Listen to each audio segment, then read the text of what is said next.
Clint called me. I answered my phone. He was like, oh my gosh, you got the cover. I literally ran down the hallway screaming and skipping.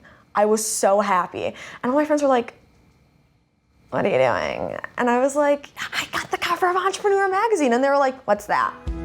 I believe that each and every one of us has the power within ourselves to create the life that we really want.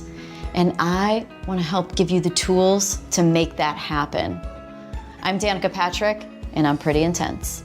Today I talked to Alina Morse, who is a 14-year-old business mogul. She has a multi-million-dollar company called Zollipops.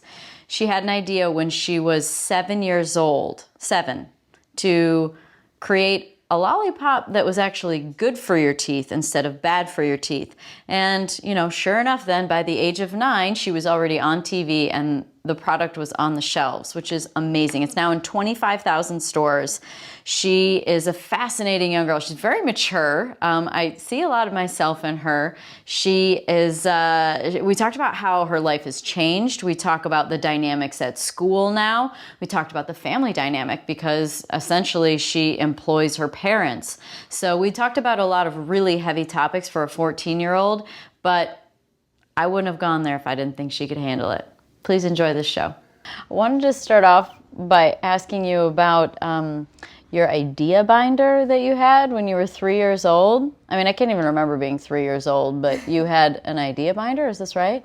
Yes, I had an idea binder where I kept all of my great inventions from ages like 3 to 7. I still have it, but... What's in it?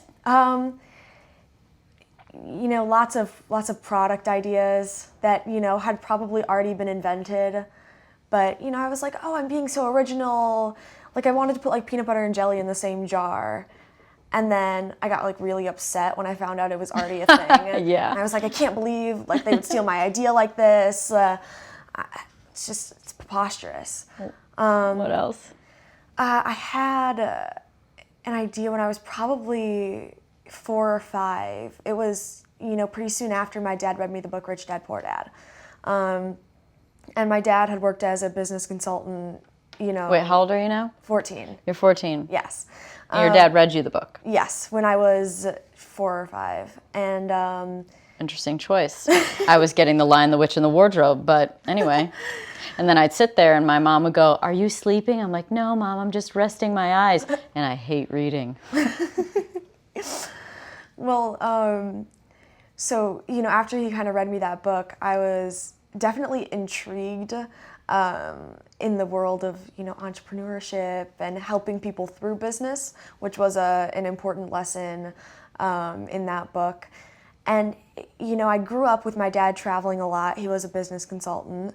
And, you know, like the thing I wanted most in the world, I was like, oh, well, I'm going to create a robot daddy.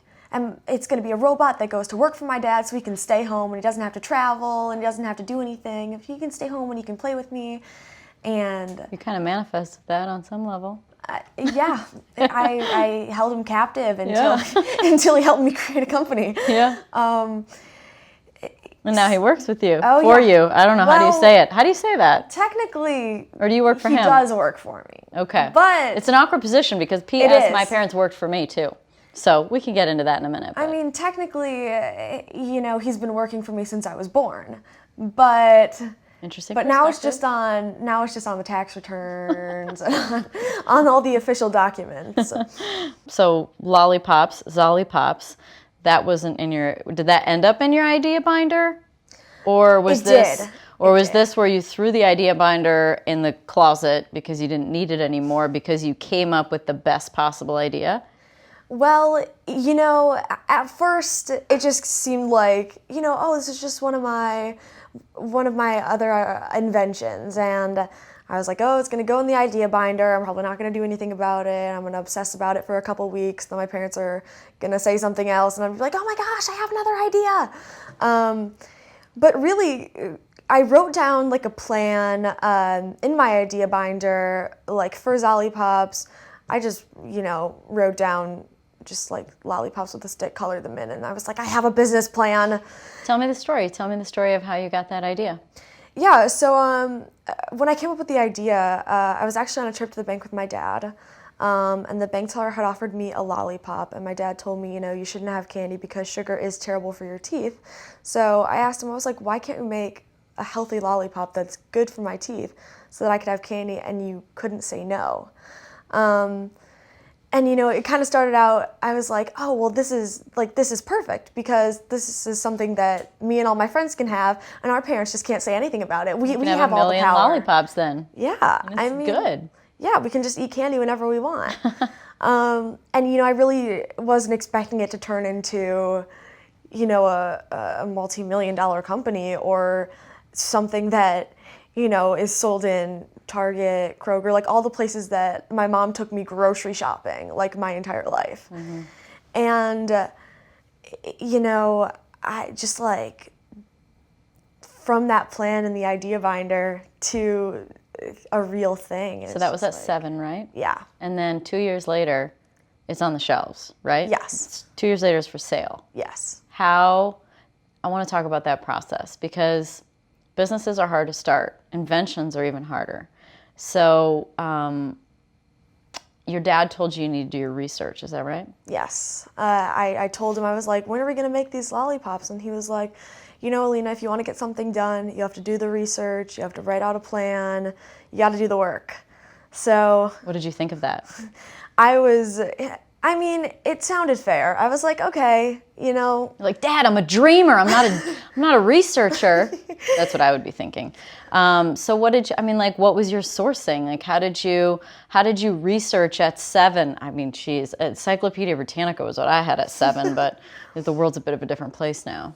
Well, he gave me a couple different websites. He said, okay, well, like check Amazon, check a couple of the like larger retail websites to see if there's actually anything like this. Mm-hmm.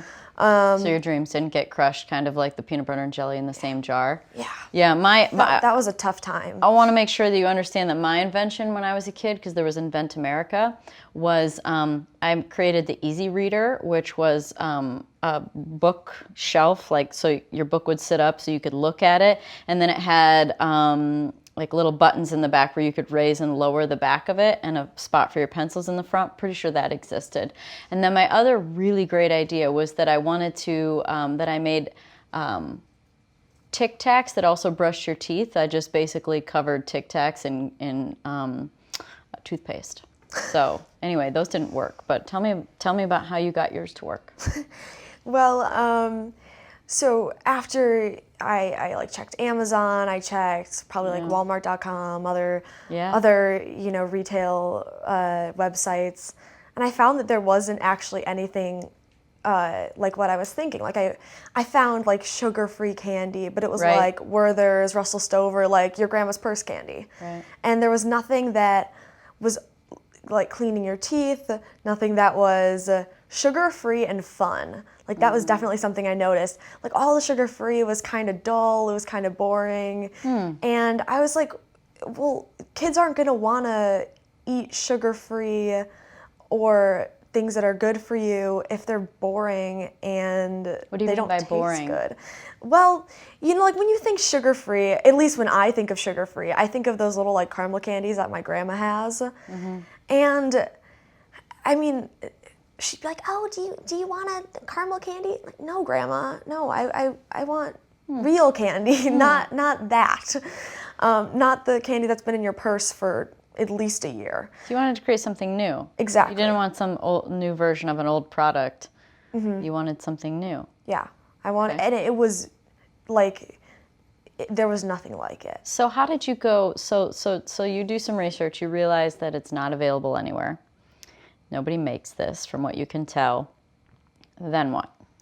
Then I started researching not only like flavors and colors, but I also looked at like Amazon statistics. So I was like, well, I look at the best-selling products, and then I look at, what flavors are in like the best-selling bag. What are?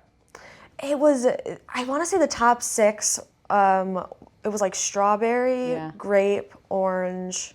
Watermelon. Watermelon wasn't in it. What? I know. Preposterous. I know, I love watermelon. We just made watermelon pops. But it was strawberry, orange, grape, raspberry, and what was the last one? Lime? No, it's on here. You made them Cherry. all. Cherry, of course. That's what it was. Of course. And then like one of our like big like family, it's not even like a tradition, but like our family always eats pineapple. Like just fresh pineapple? Yeah. Yeah. Pineapple's we just wonderful. love pineapple. Wonderful. And it's like, we were like, oh, well, let's get a little crazy. Let's add a pineapple flavor. Well, you're making it for you at the end of the day, right? Exactly. You're the one who wants the, healthy lollipop, so why wouldn't you make your own flavor? Exactly. And that's actually gotten like really great feedback. It's like on Amazon for the single flavors, it goes strawberry and then pineapple. So that's interesting. Then what? I mean, we still have to make a product here. You're still clicking on a computer, right? Oh, yeah. And that's like doable.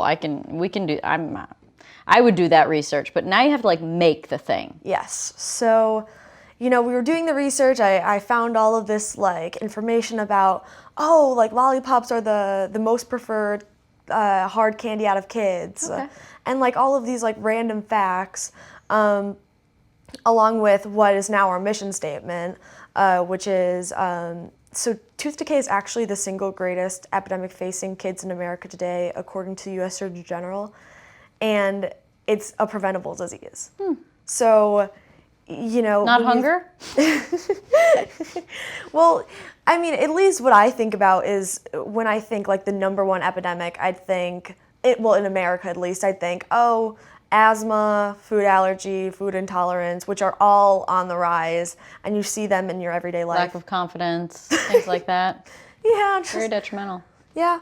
But I definitely wouldn't have thought tooth decay. Yeah. And when I found out that it not only was number one, but it was still growing at a rapid rate, I was like, okay, now we have a mission behind this. Okay. I want to stop this. And then I just watched YouTube video after YouTube video on how to make hard candy. So they were just videos from like manufacturing facilities making mass hard candy. Okay. Then I looked up. That's pretty hard to translate to your kitchen, I would imagine. Oh yeah. So then what like, tell me about your first experience making hard candy in your kitchen. Well, it wasn't a walk in the park. I first had to beg my parents to let me buy the ingredients.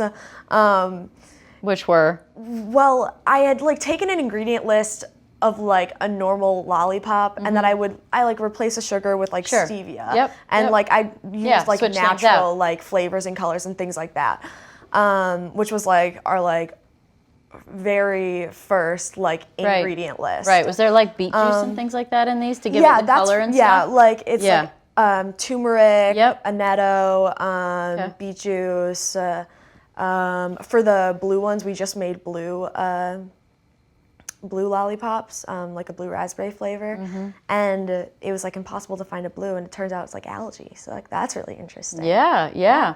There's like blue magic or something. There's some weird ingredient that is out there that's put in like health food smoothies and bowls and whatnot. Yeah. It looks so cool on Instagram because it's blue, and it turns out it's something super healthy. Yeah, I found that really interesting too, because in the beginning I was like, Dad, like why can't we have blue? Yeah. He's like, that's not natural. Yeah. I was like, no kidding. Later I found out I have a blue dye allergy, so. Oh, fun.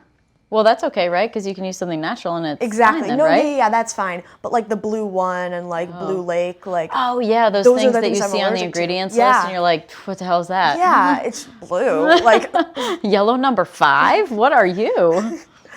it's some kind of chemical compound that I don't want to know what's in it. But like in the beginning, like we were like, oh, like this is all gonna be so healthy and everything.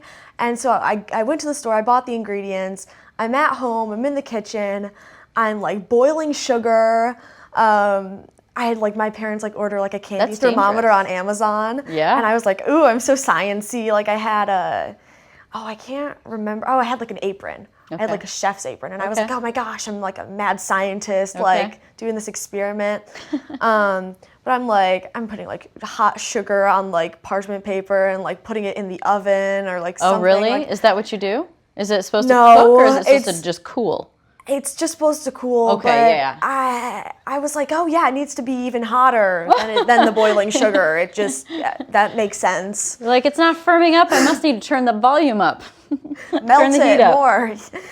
But it like exploded Yeah. in the oven, and then I tried the microwave, of course, plan B. Why would I clean up the oven when I could just use the microwave? Where was your mom and dad at this point in time to recommend maybe not the microwave? Banging their heads against walls. They Just were like, watching? Please stop, Alina. But I wasn't going to stop. They knew I wasn't going to stop. I'm a very tenacious. So you were kind of playing around. I'm getting a feeling Yes. like this wasn't super serious. You were just playing around. I was taking it very seriously. Well, you were 7, so let's all put it in perspective here. I mean, I get it, but Yes. you were also like, if a 7-year-old, my sister has a 3 and 5-year-old, if her 5-year-old wanted to make something in the kitchen, I'd be like, whatever, do whatever you want with it. It's just for fun. Yeah. I mean, I was definitely very serious about making it. Yeah. But kind of at this point, I was definitely thinking like, I don't think I can make it myself. But Okay, then so that makes sense. I mean, you're 7, so Yeah. then how did you get help to make it into a formula that would work? So I went and I talked to my dentist and my dental hygienist after arguing with my parents about not cleaning up the kitchen. Who told you to talk to your dentist? It was my idea because Okay. I figured, well, I mean, my thinking behind it was if I want to make something that cleans your teeth, why don't I talk to the people that I go to clean my teeth? I don't know. You were fed good water growing up. Well, I live at least 30 minutes from Flint, so, we're gonna, Oh, we had a maybe we had a they've nice improved their filter. formula. Yeah. No, it was a minor problem. It's all fixed now. Oh yeah, sure. It's Good. all great. You guys are still here. No cancer, no tumors. Good. Yeah. We have a great water filter. Fantastic. So, I talked to my dentist and my dental hygienist, and they're like, oh, well, we've used xylitol and erythritol. We've seen it in mints.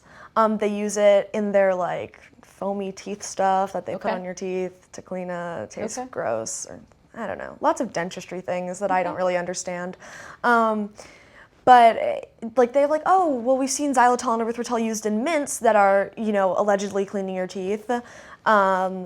And like different gums use xylitol, not only as like a teeth cleaning product, but also as a sweetener, because it's plant-based, it's all natural. And so I was like, oh, well, maybe I'll use those. So I had, then we started looking for like a food scientist to work with. So after I had kind of like written down what ingredients I wanted to use, like I was like, oh, like I want xylitol, erythritol, isomalt, like, which is like the base for like a lollipop. Oh yeah, of course. It's like instead of using sugar that like crystallizes, that's basically what You does. did like your the- research, so you Yeah, knew. You knew. So I just kind of like had written down the ingredients, but I had no idea how much to use or anything. Right. So working with this food scientist, we kind of went over. Okay, so for the strawberry one, we're going to use this color, this flavor, like this extract, and this is how much we're using of each of them per like batch of 100. And then we did that with all the flavors. We only had 5 flavors at the time because later that year we had added cherry as like Valentine's Day, like cherry sweetheart for your, I can't even remember what it is. It was like cherry for your sweetheart. Yeah, cherry for your sweetheart. That's what it was. So that was later, but we started off with those 5 flavors, and then we traveled around to different manufacturing facilities, which are really called plants, but. Right. I mean, So at this point in time, has everyone helped you for free? well, we paid the food scientist. Okay. I mean, my dentist wasn't like, well, I just helped you, so, Right.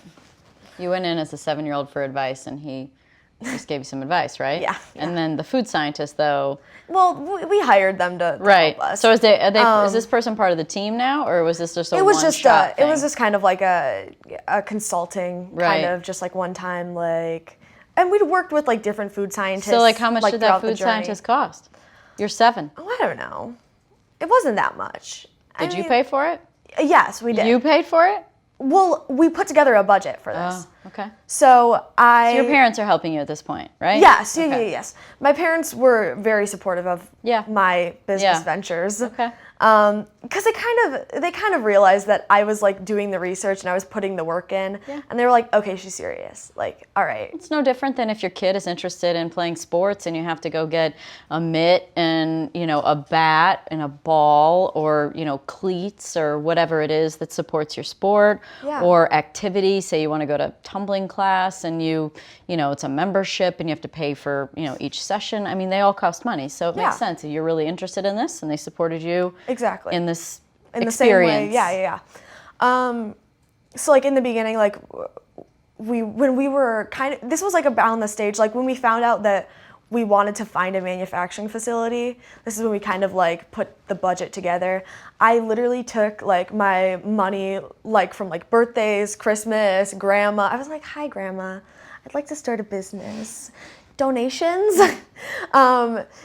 But I Were you put always that together. were you entrepreneurial sort of growing up? Like, I will do these things for money. Like, did you get paid to clean your make your bed and take the garbage out or anything like that? Did you go deliver newspapers? When I was a kid, I remember when I wrote a little book of poems, and it was copied on a copier, and I stapled it together in the top left corner, and it was called Poems, Poems, Poems.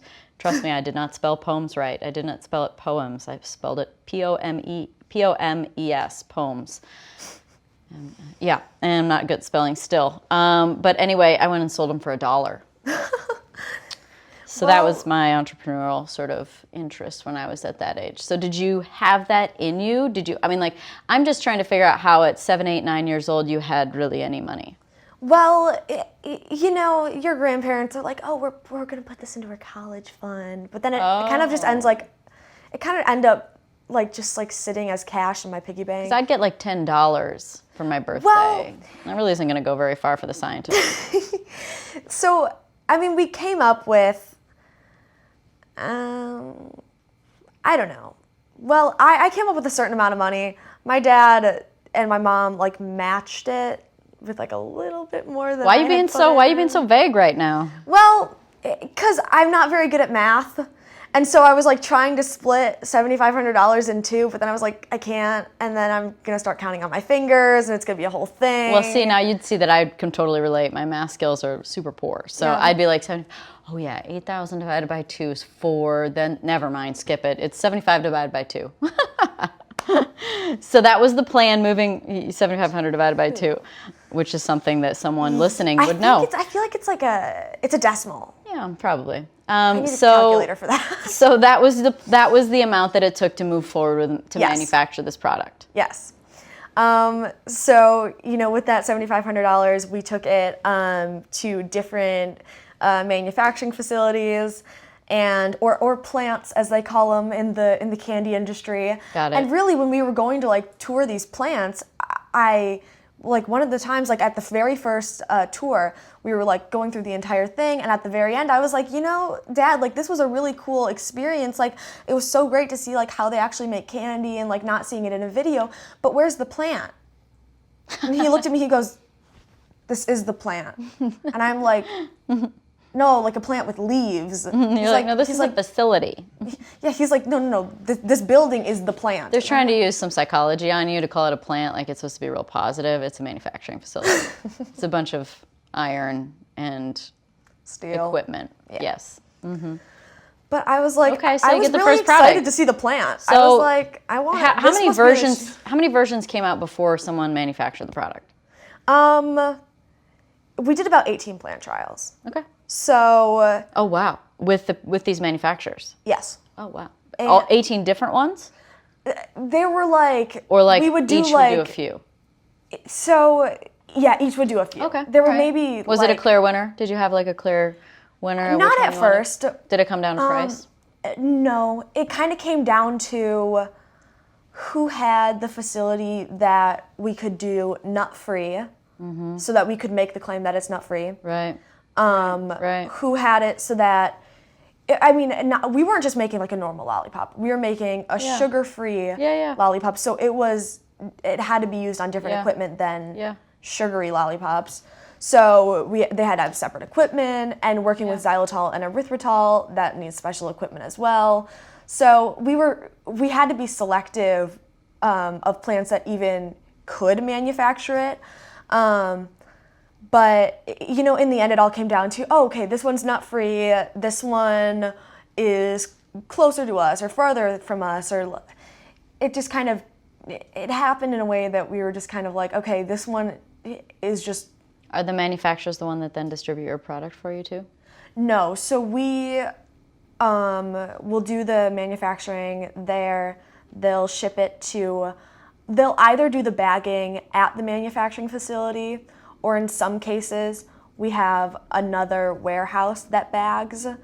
So they just send the bulk candy there, and then they'll bag it from there. That's more for like the bins or the individual flavors, because we only sell those on Amazon. And in a couple select retailers, like World Market at the Grove, and that's just smaller portions of bags that we need. So, and then we do a very minimal amount of packing in-house. That's only for displays. So. Okay. But we don't really ship from the warehouse. Okay. We don't usually ship from the manufacturing facility. We either ship from one of three warehouses: the one warehouse that packs, the one warehouse that handles a couple retailers. So like some of the bigger retailers that have, you know, so many stores that we can't keep all of the pallets in our warehouse where our office is, we'll ship them out of there. Just straight out of the separate warehouse. And then our warehouse, we do more of our international orders from there, because we need like several pallets for international orders. Wow. So they're not continuous. You said office, and it makes me want to know who's on your team. Like, how many employees are part of Zollipops? Or is that the name of the company? So the name of the company is Zolli Candy. Okay. It originally was Zollipops, but we changed it to kind of, you know, umbrella over all of the products as we expand to more. And currently who works in like the Zolli office, we have 6 people. And then we have 4 other people. I have 2 employees. And then we directly employ 10 people. So 6 of them work in our office, 4 of them work around the world. So my publicist Clint, he lives in LA. So like we directly employ him, but he just doesn't live in Michigan.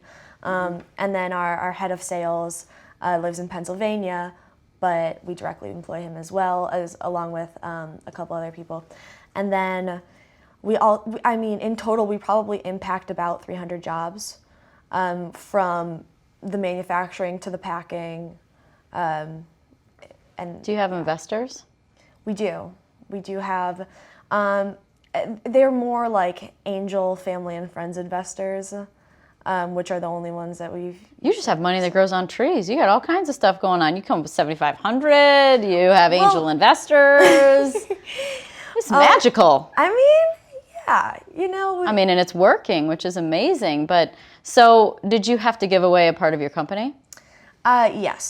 Yes, but small amount, 10 to 15%. Yeah, that's always the thing. It's always the tough thing when you have your own business and you're like, I came up with it and I dreamt this into existence, and somebody wants to have a chunk of it, but you know that you can't do it all yourself. Exactly. So that's the challenge. Is like, how do you get by with doing as much as you can, and giving away as little of your company as you possibly can. And who advises you on that? Because look, maybe you're doing it all yourself. If so, you're not really 14. I don't believe you. But who's giving you business advice? Well, who's teaching you all these words? Who's teaching you the word umbrella? And like, I mean, I'm just trying to think. When I was 14, I just don't feel like this was the language I was speaking. So umbrella? Well, I mean, you were talking about like an umbrella company for like, Zolly candy, for all of the, these are just not concepts that normal 14-year-olds are really like wrapping their head around. Well, and so who's advising you, or is it all you? And do you read books? Like, how did you get to this point? Well, when you sit in enough business meetings, you just kind of learn a lot of new words. It's lots of fun. I'm still not great at spelling, but I do. Or math. I can relate. I still have some pretty nifty vocabulary words that I have just like learned from just like sitting in meetings with people that are just like, whipping out just like 12-letter words. And I'm just like, okay, like I got the this. Longest word I knew when I was 14. But really, my dad is doing a lot of advising. He works in the company like on a day-to-day basis, and he like it's his full-time job now, right? Yes, he manages it when I'm at school, because yay, so what grade are you in? You're a freshman? Yep. Who decides how your time gets divvied up? Is this your decision, or is this your parents' decision? It's a little bit of both. They're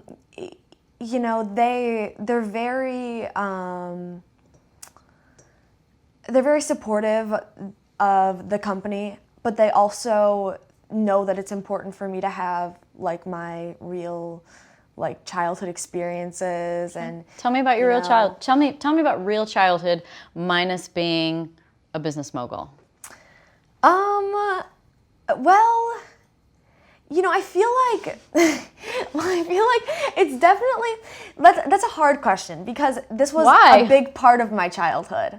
Okay, but it doesn't mean you don't go to school and you don't like, have a boyfriend or go to parties or, talk about getting a car. You can't speak this language and not have been at a party. I think that you're lying. It's because your dad's sitting here, isn't it? I don't have any of those three things that you just mentioned. I don't have a car. Of course you don't have a car yet because you're 14. But do you think about that? Like, do you go to? Do you play in any kind of sports? Are you artistic? Do you play an instrument?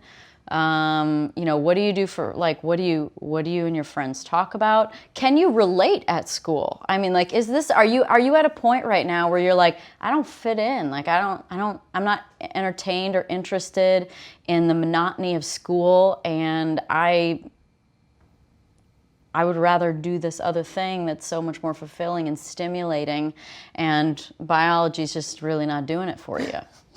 Well, I definitely don't. Tell me about your fun things that you do with school, and then we'll talk about how you relate in school, because I think that's important. I'm curious about that. So outside of school, I'm a competitive dancer, so I'm on a dance team. Cool. I've been on it since... What kind of dance? All kinds. So jazz, tap, ballet, hip-hop, contemporary, modern, lyrical... Holy crap. What am I missing? Usually someone identifies with one, right? But we do it all. Wow, that's awesome.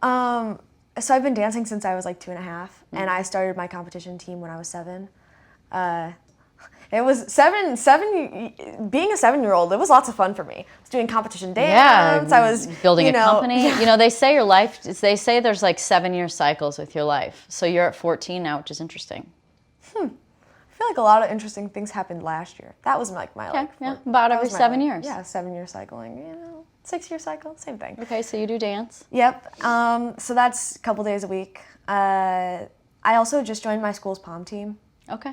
I got on varsity, so that's always as a freshman. Fun. Yeah. Wow. Very cool. That's very exciting. So football games, those are going to be fun. Mm-hmm. Football games in Michigan are always very cold, but still fun. Yeah, you won't be able to just wear that skirt all the time. You'll have to have the pants on underneath. We have to wear the skirt all the time. No pants? What? I mean, I was a cheerleader in Illinois where I grew up, and it's cold. And it's cold. You get to wear the pants if it's that cold. Man, that's not fair. That's okay. All right. It's cruel. You might rethink that December 27th. I think I have a feeling they might. But like outside of school, I hang out with my friends, like my like best friend in the entire world. We're like attached at the hip, because we never went to the same school until now. So now we're gonna be freshmen together on the varsity pom team, doing dance together and going to school together. And I have a feeling we're gonna get really sick of each other. No, I'm just kidding. But you know, besties never get sick of each other. Well, you know, when you just grow apart. That's what happens. Either you grow apart or you grow together. It's true. It's just what happens, though. Yeah. You know, but you don't get sick of each other. You just grow apart. Yeah, that's true. But when you're spending one night at her house, then one night at my house, then one night at her house. Oh, wow. Oh, no, we're going back to your house and we're going to spend the night again. I have a family. No, no, you don't. You're canceling your family. So, do you have a boyfriend? Boys don't like me. Why? Because I'm never at school. Is that why? I'd like to think so. Maybe they feel threatened by me. I mean, I dealt with this when I was young. I mean, I raced from 10 years old. I was gone all the time on the weekends. I had my own thing. I said that they were intimidated by me. I've always been a very strong person. So that could be the case. Plus, you could drive. And I could drive. And, you know, they know if they broke your heart, you have a car. So, I don't know. They redneck crazy on them. No, I think that was part of it, though. You know, I mean, I think that, you know, there's a male-female dynamic is really interesting, and you know, in this archaic way of thinking, men are supposed to be like the provider and strong, and you know, it's just a shifting dynamic in the world where men and women are on the same playing field, and men can support a strong woman, and you know, you might find yourself you might not be able to find a really good person for a long time because you're in a really interesting spot where you're not only doing really great things you're 14 doing it. You're doing amazing things at 14, and it's probably going to be hard for people to relate. What's your, you know, minus the dynamic of friends, like guys, like what do girls say about what you're doing? I mean, you know, do they get it? Do they even get it? Because people didn't even ask me sometimes about racing. I'm like, I wish you'd ask more when I was in school because I kicked ass. I won all the time and you didn't ask me. Now I'm in IndyCar and you asked me and I'm like, I finished 4th, I finished 8th, I finished 10th, I finished 5th. You know, I'm like, should have asked me back when I was winning every single weekend. But they didn't really ask about it a lot because it wasn't really I explained that I had 2 lives. I had my home life where I went to the parties when I was home and I, you know, was a cheerleader and I hung out with my friends. And, you know, then away from there, I had a whole different set of friends that were at the racetrack, and that was a whole different life for me. But they didn't go together. Exactly, yeah. So do you experience the same thing? I definitely experience like the exact same thing. You know, especially like not being there, I kind of like miss, you know, like, oh, Tommy and Sally got together and then they broke up and then they got back together and I have no idea what's going on. And quite frankly, I don't really care whether Tommy and Sally got back together. Now, is this because you're not in touch with it or because you feel like you have better perspective on perhaps what's important? Well, I feel like I've always been told, you know, just rise above. Is it going to matter in, you know, 4 years once you've graduated high school, whether Tommy and Sally are still together or if they're broken up? No. So just for a country song. And you know, I just kind of feel like I definitely still have lots of friends and I still am like in the loop. But it's just kind of like, you know, does it really matter all that much if I miss a party? Because I'm a teenager. Of course I love going to parties and I love, you know, hanging out with my friends. And, you know, I do want to do that. And so I make time for it. And my parents help me make time for that, and because I think it's important as well. So I guess I definitely think that, you know, that's important to have that balance. But really, people, like when you said, like, people didn't really ask you about, you know, oh, like, how is racing? Like, people don't care that I do Right. that.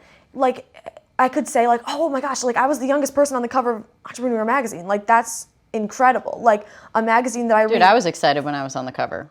I literally, it was really funny. So the last bell just rang for school. Clint called me. I answered my phone. He was like, oh my gosh, you got the cover. I literally ran down the hallway screaming and skipping.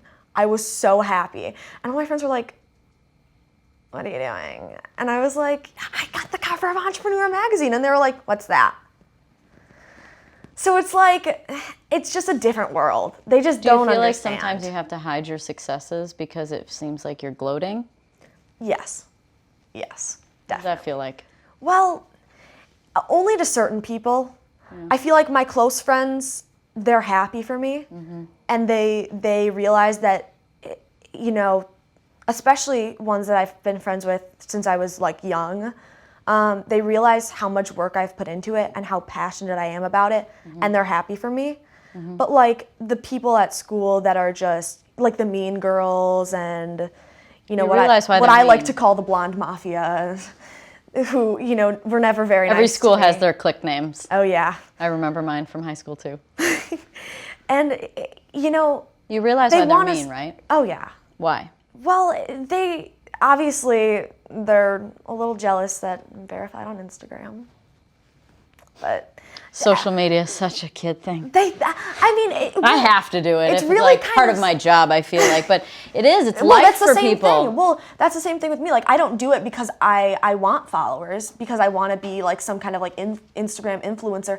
I do it because it's good for marketing. Like, social media has such Yeah. an influence, Yeah. and if I want to, you know, grow the brand, get the word out about it, social media is a great way to do it. Right. I'm not. Right.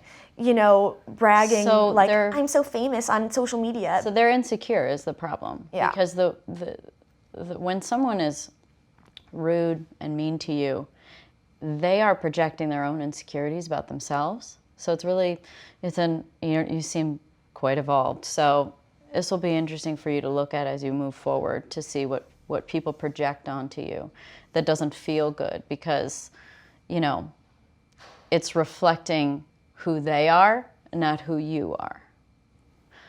So these girls or guys, they're insecure, and they feel as though it's what they're getting from it is that they're recognizing that they haven't accomplished that, and they don't like that feeling. So they're gonna try to bring you down to their level. And that happens all the time. That happens with, you know, whether you have a multi-million-dollar company, or whether you made varsity your freshman year. Like, they will find a way to bring you down because they are insecure. So it's going to be really important for you to maintain your confidence and your level of awareness for where this source of contention and discomfort comes from, because that's the stuff that's called bullying, right? Yeah. I mean, it's not really about the person being bullied, it's about the bully, right? And why they're doing it. And at the end of the day, if you can get to a point, because this is what I had to do with social media and with other people that maybe I knew, but some of them I didn't, is that you have to really arrive at the point where you feel sympathy and you feel bad for them, because you understand it has nothing to do with you. And if it does, and if you feel like a certain level of insecurity, it's your checkpoint of like, am I not trying hard enough? Was I mean to them? Did I say that because did I say, oh my God, I got the cover of the magazine because I wanted a reaction, right? I want to be cool. Then that's your problem, and you have to figure that out. But if you're Exactly. being authentic and genuine and kind and, you know, a good human being, and they treat you poorly, you'll come to the point where you realize, I feel bad for them, Yeah. because that is their reality, is that all they can do is bring you down. And that's going to be tough for you.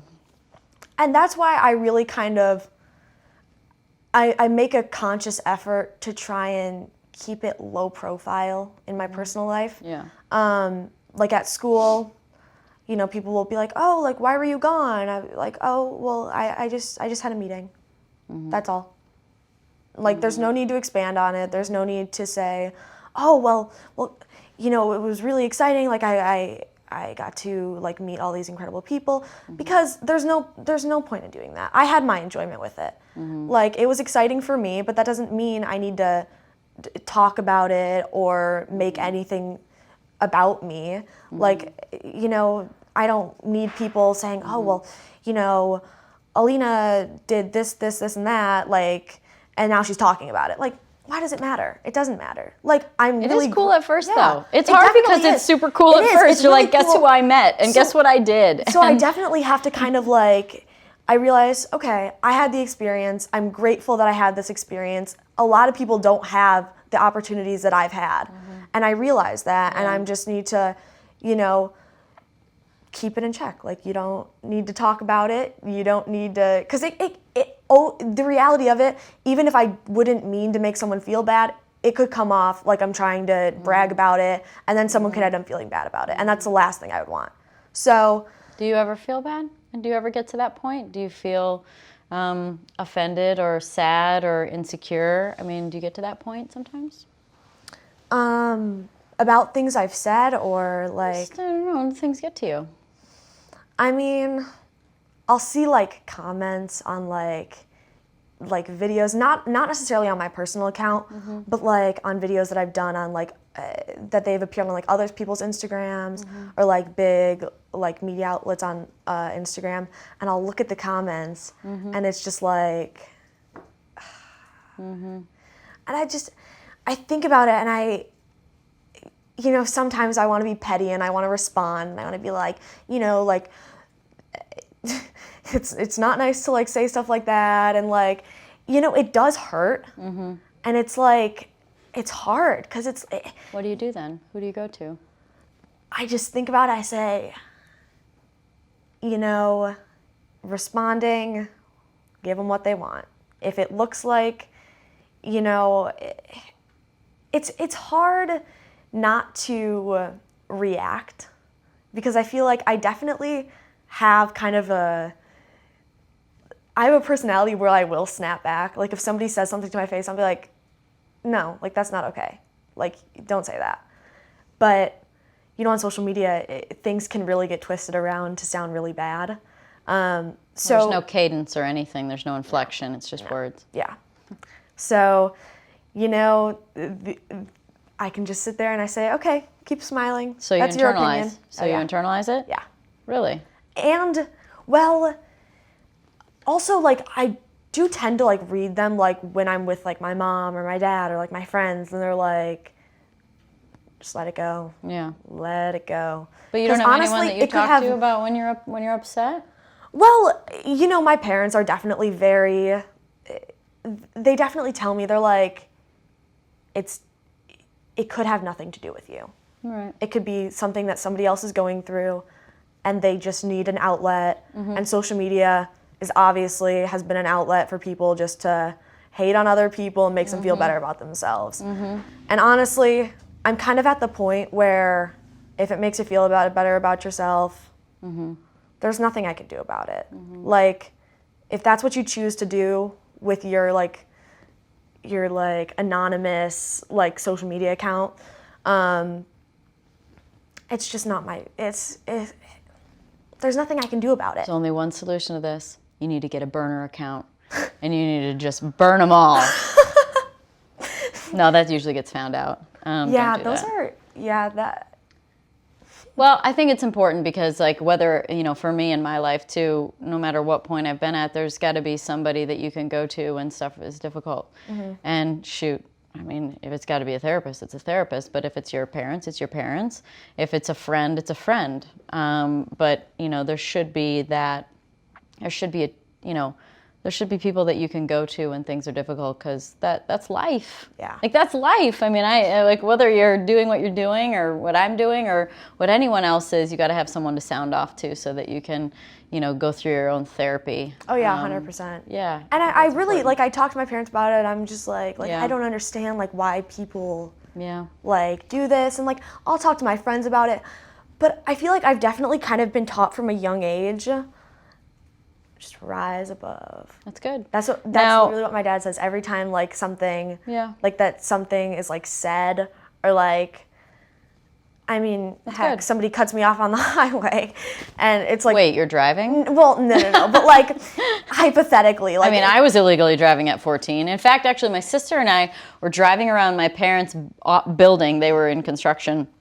And my dad had a truck, and so we were so small. We were probably, I don't know, 6, 7 years old, maybe 5, 6, 7 years old. And one of us would work the steering, and one would work the pedals. No, and that's they thought so this funny. was totally acceptable. I'm like, oh my God, my parents were so brave. Well, but I let's have driven in a Yeah. graveyard. Good. My Well, dad if said, you need lessons, I can help you out. oh, I'll will. teach you the shortcuts to, going first at a stop sign and things like that. The things that My- I got taught when I was a My kid. dad was like, Alina, if you're going to learn how to drive, you might as well learn somewhere where you can't hurt anyone. So he took me to a graveyard, and I was like, They're all dead. fair enough. That's good. Fair enough. Morbid and wonderful. Actually, your parents is something that I want to talk to you about because, I have my own experience with parents, and like I said, my parents worked for me, and when I started racing Indy cars in 2005, they started working for me, and they started working full time, and they would do everything from driving my bus to, negotiating deals to managing my finances to my schedule.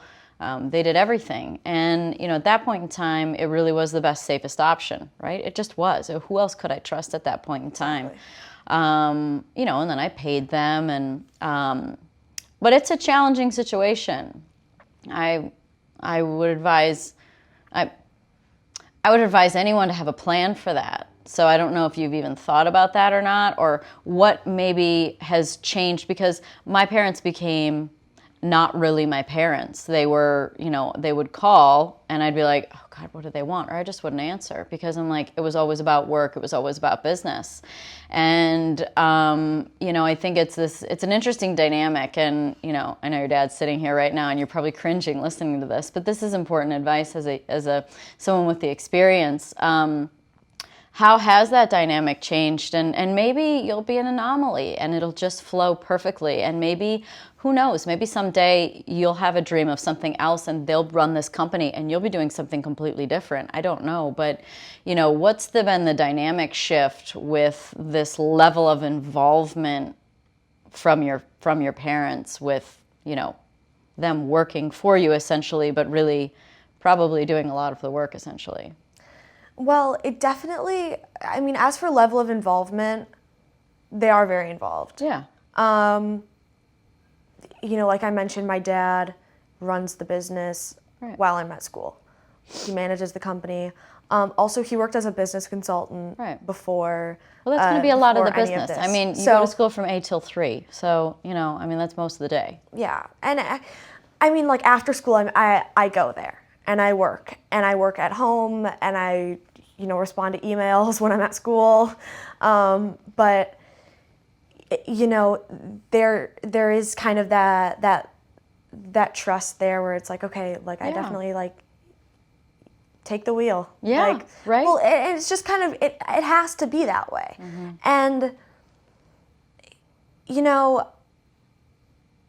we are a family-owned company, so the majority owners are me and my younger sister, and then my dad owns a little bit, and then we have investors as well.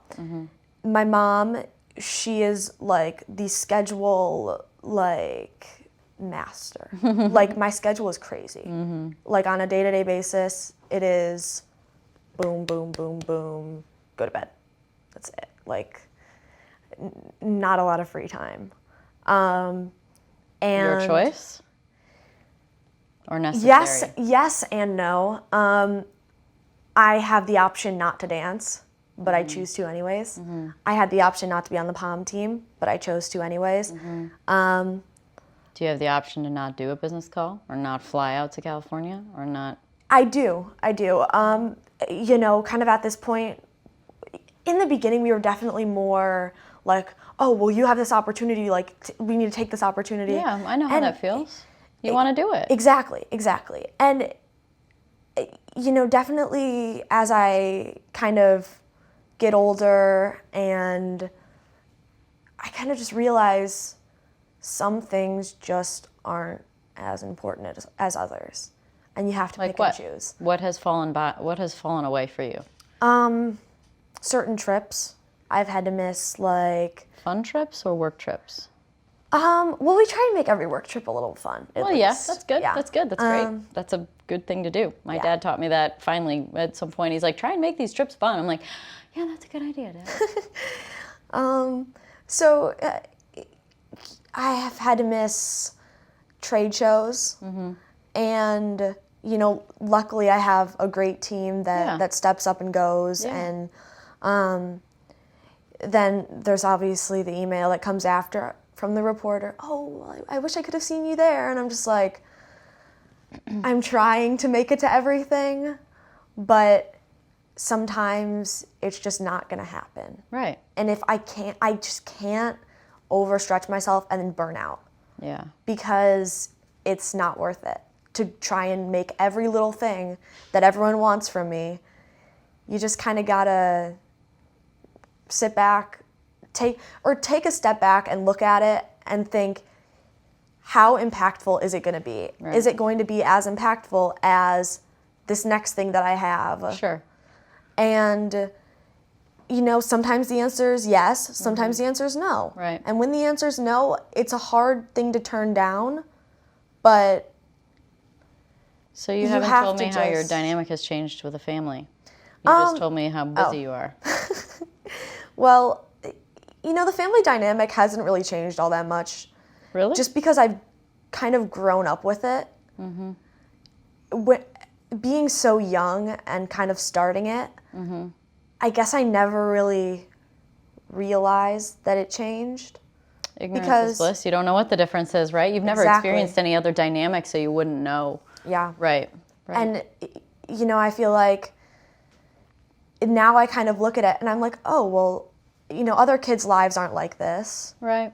But mine is, and that's what I've kind of always known. So I don't think that it'd be you'll realize at some point in time if something needs to change, right? I mean, that's what I basically needed to tell my parents to do things differently, and it got really hard to get to the point where I could basically yell at my parents. I can't do that. Like, I tell them how to do something. They're the ones that taught me how to walk, How am I going to tell them how to do something? Yeah. It's a weird dynamic. So, I think it is the best case scenario until something else happens, because they're the ones that you can trust. They see you every single day. Like, the integration is obviously, it's family. So, but you'll know someday if something doesn't feel right, or if you want to make a change, or, you feel uncomfortable. And, I hit that point in my life, but I think you seem pretty mature. So, it's something to keep on the radar is like, maybe I think my parents were relieved actually when it happened, because, they got to get on with their life too. And, they got to have some of their own identity again. But it's an interesting dynamic, working with your family, no matter whether it's young, whether you're a kid, or whether you're all adults and you're trying to run a restaurant or whatever. Working with family is really challenging, and it takes a ginormous amount of, I love when I say words that aren't in a dictionary, of communication. Yes. You have to tell each other how you're feeling all the time, and your discomforts, because that builds into resentment, and then all of a sudden you're in 3 days of therapy crying your eyes out because you realize that you got to the point of no return eventually.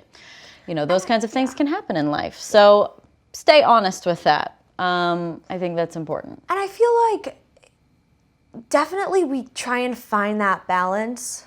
My parents, they tell me, or my dad especially, he tells me, you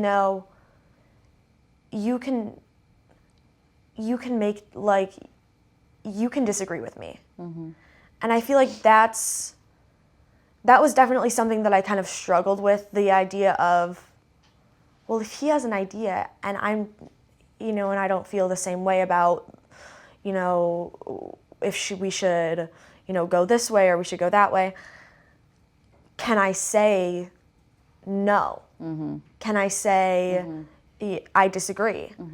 And he definitely told me, he was like, yes, you can say no. Like, you can disagree, and he basically said, like, at the end of the day, yes, you are the boss. Wow. But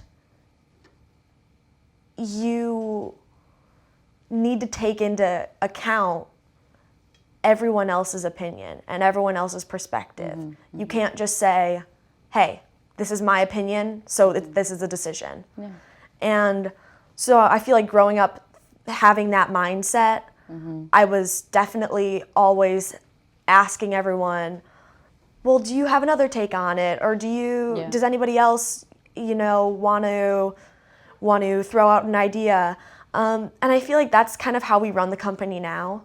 Good. With our team, we're very communicative. Communicative? Yeah, communicative. Yeah, that was a tough one. And one of our big things is also don't assume. So don't just assume you're right. Great. Don't just assume that this is the way that everyone wants it to be. Great. You should read a book called The Four Agreements. Is it good? It's great, yeah. Four Agreements is about, just core principles of life, and one is to not assume. But yeah. I'm trying to get into more like businessy books too. This is more spiritual. This is more like life lessons, like one of them is always do your best. So things like that, and it goes into these four, but I can write down some good books for you when we're done. So as the boss, like what is your full vision for Zolly Candy? Give me the grand, dun, da, da, da, where I see this, like what's your fullest vision that you have right now? I definitely say, as a business goal, we want to be the #1 selling sugar-free candy in America, the world, even. We also, want to grow our nonprofit to 22 million smiles. Yeah, you guys have a charity that you donate to. Tell me about that. Yeah, so after I kind of found out that tooth decay is the single greatest epidemic, I was like, this is what I want to make the product about. This is what I want to create like a nonprofit or a foundation around this company. Yeah, that's awesome. So we give free Zollipops to schools across America to teach kids about the importance of oral health care and entrepreneurship. Cool. It originally started at 250,000 smiles, then 500,000 smiles, then 1 million, and then 2 million. So this is how many Zollipops you've given out for free donated to schools? So like every year we kind of bump it up even more, and that's how many lollipops. For like teachers who sign up, they sign up on our website, and it's a like 2 minutes of a survey, and it's a great program. There's 22 million elementary school kids, and end goal is we get to 22 million. We've grown to 2 million on our own, and I'm thinking, if we got that far on our own, how far could we get with like a partner or like someone else, just adding that rocket fuel behind it to just bump us up. Sponsor or somebody that's willing to, promote the cause and not only just like a sponsor, but a partner, someone who can not just provide money, but, provide like guidance or at the very least just be passionate about, what we're talking about, what we're trying to do here. And that's always really important when what we look for in like a team member, or, anyone that we work with. We just want them to be passionate. Do you hire people? I do. That's amazing. It's lots of fun. Do you fire people? Has anyone been fired yet? Maybe. No, or did you fire him? No. Yeah, that's tough. Yeah. I wasn't like, you're fired. It was like, I don't think this is working out. Yeah. And I had to fire my parents, so it doesn't get any worse than that. It's just those decisions you got to make. You got to look for the best interest in the company. It doesn't make them bad people. It doesn't make you a bad person for firing them. Of course not. No. And look, everything leads to the next thing, and they might just need to move on anyway. And it's hard for people to move on. I think people generally have a problem with change, and they fear the unknown, and they fear something going away forever. I don't think they're actually. I think that it really leads to better things. Yeah. Because it's all part of the process. But firing can be a little overwhelming. Yeah. And I don't want to fire anyone, and I'm 37. As a kid, like I was always like, oh, well, would I get to fire someone? And be like, you're fired, get out. But like, Like, turns out I don't feel like Donald Trump. I'm not confident. I'm not comfortable. I'm not deliberate. I don't want to. It takes a lot longer, and it's not fun. I just want to be nice. But I have a question for you. Oh, go for it, yeah. So I feel like we definitely kind of have experienced similar things, both working in kind of male-dominated, lines of work. I know you've definitely said, like, I was a woman in like a male-dominated kind of like racing industry, which was always what I thought was super cool. And I, working in, like, going into candy, I guess I never realized that it's all men. Mm-hmm. Like, there's no women, there's no, like, did you know that there's people? never been a female CEO of makeup company? I think I heard that the other day. I was like, are you kidding me? That can't be true now, though. Well, it's just business, though, right? So it's about being respected. It's about being valued. It's about having people that trust you. It's about having people that, treat you the way that you deserve to be treated and believe in you, which is what I always said was the hardest part for me, is that just having people believe in me truly, not just like do their job, because the difference between doing your job and doing an excellent job is vastly different. You can show up for work and look like you're doing your job. I mean, if you've watched Office Space, it's possible. If you haven't watched Office Space, it's funny, you should watch it anyway. But doing a great job is something totally different. And so getting people to believe in you to the level that they're willing to work at that next level, mm-hmm. and put their and truly believe in you, like a feeling, not just the words, like, oh yeah, I believe in you. That's really important. Yeah. And that's a big thing with us too. We definitely look for people that are, supportive and passionate. Mm-hmm. You Did can't you have a surround question? yourself. Yes. Yeah, go for it. I guess just how did you not get just like really like to the point where you wanted to quit and you're just like, I just don't want to do this anymore, like nobody respects me, I get super outcasted? Like, I'm sure, well, at least in what I've experienced, like even as like just in like middle school and high school, like you will get left out of cliques, and that's just how it is. Like, I'm sure the male drivers, they went out and they had their fun. Mm-hmm. And I experienced that when I was in England. I lived in England from 16 to 19 years old on my own, and the guys really were out on their own. Like they left me out a lot, for sure. And I mean, I could imagine, like, yeah. I didn't have girlfriends, so that those were my only friends. Yeah. So how did I deal with that? Yeah. I think that it's important that you, again, have your good friends and support system around you. You have to keep your goals in mind. You have to understand what you're doing it for. I think the fact that you have a charity to benefit, I think, is a really good foundational goal that extends beyond the company. That's really positive and emotional, and is a good connection point. I think that you have to find the confidence in yourself. If you have to do things that educate you. So to get educated, you should know your stuff, because knowledge is power. That's for sure. If you walk into a meeting and you've done your homework and you know about them and you know about the brand, about sales numbers and ROI and bottom lines and net and gross and all the stuff going on, like, look, they're going to have to respect you. So knowing your stuff is going to be really important, I think. Your dedication and determination, and then be humble, right? Let your company speak for itself. Let your cover speak for itself. Isn't it? It's a lot cooler if somebody goes and walks through the airport, let's say, going somewhere, and they see you on the cover, and they come back to school and they're like, oh my God, we saw you. That is so much cooler than you having to tell them. Yeah.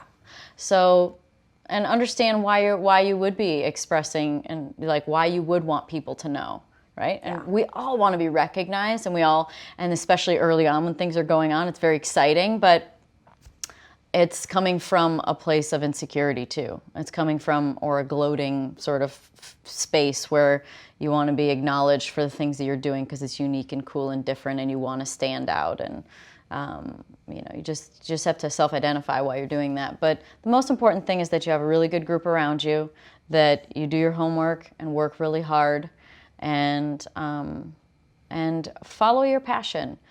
It will resonate with people. If you're doing something that you really love to do, it resonates with people. You will permeate this like light and energy and joy about something, and everyone will feel that and they'll want to be a part of that. So stay true to that, and it might be Zolly candy for life, and it might just be for another 2 years. It doesn't really matter. It doesn't matter. I mean, I retired at 37, 36. I'm 37 now. I was 36 years old when I retired. That's very young to retire. So it's easy to get self-identified with what you've made yourself to be. But just understand, it's just life, and it just doesn't matter. What really matters is you're doing something that you really enjoy and love. Don't ever feel like you have to do something. There's going to be things along the way that you have to do, a meeting that you have to do or something like that. But like the overlying feeling for it all should be something that you truly want. And there'll be a little grunt work along the way, but the rest of it should be fun. And also understand that the things that energize you and lift you up and make you feel good, no matter how much effort they are and work they are, those are the things that you should be doing. Yeah. If you're doing something that drains you and makes you feel exhausted and resentful and angry and bitter or irritable and tired, those things are not for you. It took me a long time to learn that, but I've only learned that in the last couple of years, but that is true. So sort of identify your energy levels with things. If you're doing something that's for you, it will make you feel good. Yeah, that's great advice. Thank you. Well, the last thing I want to ask you, because I think that there's going to be a lot of parents that are listening with kids, and you have done incredible things already, and you're an inspiration no matter what age. I think that it would be beneficial to really identify maybe the values or lessons that you have been taught, or things that have been instilled into you from a young age from your parents, that have made you into this human being that is ambitious and confident and has a vision and dreams and wants greater things. And I think that would be really beneficial for the parents listening. So what have you found to be the biggest benefits to put you in the place that you are now?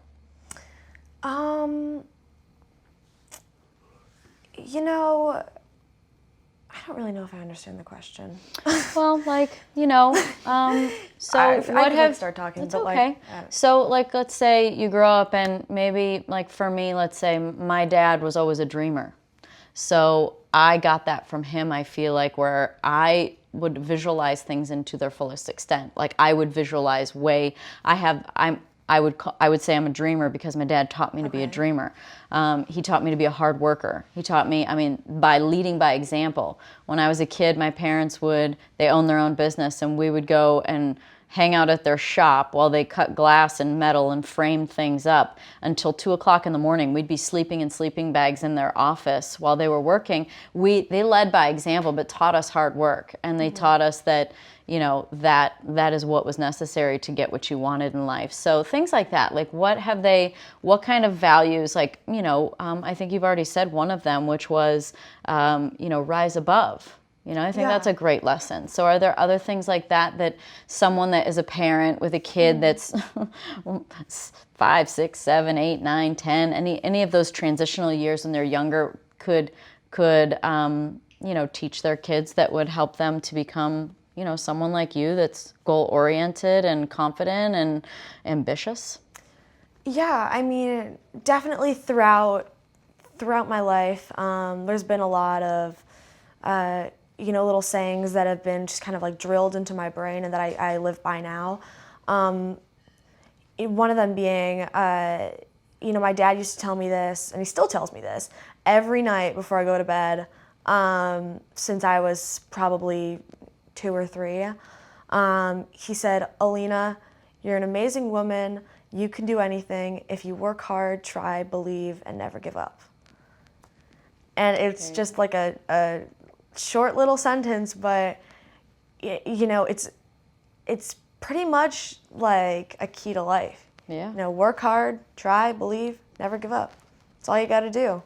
Make something happen. And also never lose your cool. Yeah. So I feel like I'm pretty opinionated. I'm pretty loud. And it's hard when people are, constantly, questioning your authority or questioning, if you're really, if I'm really, actually doing anything in the company, if this is really, my invention. I grew up to people at my school telling me, oh, well, this is her dad's company. They just put her face on the package. And you just gotta never lose your cool. Just say, no, I work on it every day. Rise above. It's what I want to do. So you just got to never lose your cool. And, because usually the reason you'd be losing your cool is not worth it. Yeah. It's not worth your time, your energy, the oxygen that you would be wasting. And so it's usually just not worth it. Those are good lessons. Yeah. It'll serve you well. Oh, and of course, this one's a huge one in business, especially, is ask questions. If you don't know, ask. Yeah, that kind of goes like right along with never assume, just ask. Mm-hmm. I honestly wouldn't even be close to where I am today if I didn't ask questions. If I didn't just if I was stubborn and I just, didn't want to seem like I knew everything. It would be an insecurity, right? Because you'd be like, I don't want to ask because I don't want them to think I don't know. Exactly, yeah. It's endearing to ask for help. It's just, that's what I always tell people, because I feel like, especially adults that are trying to get into business, they're just too afraid to ask. They're too afraid to sacrifice their ego to ask a question. And that's why I think, kids should be in business. Kids should be in business because kids ask questions. Because kids don't care what other people think of them. Especially young kids. They're just like, I'm doing me, Yeah. That's a fantastic perspective. High five. I think you've got it figured out pretty well at 14, and you should be very proud of yourself. And Thank you. I'm sure your parents are very proud of you. Oh, I try and make them proud. Thank you. Thank you so much. Thanks everybody for listening to the Pretty Intense podcast today. I hope you enjoyed it. If you like what you heard today and you want to hear more, please click on the subscribe button.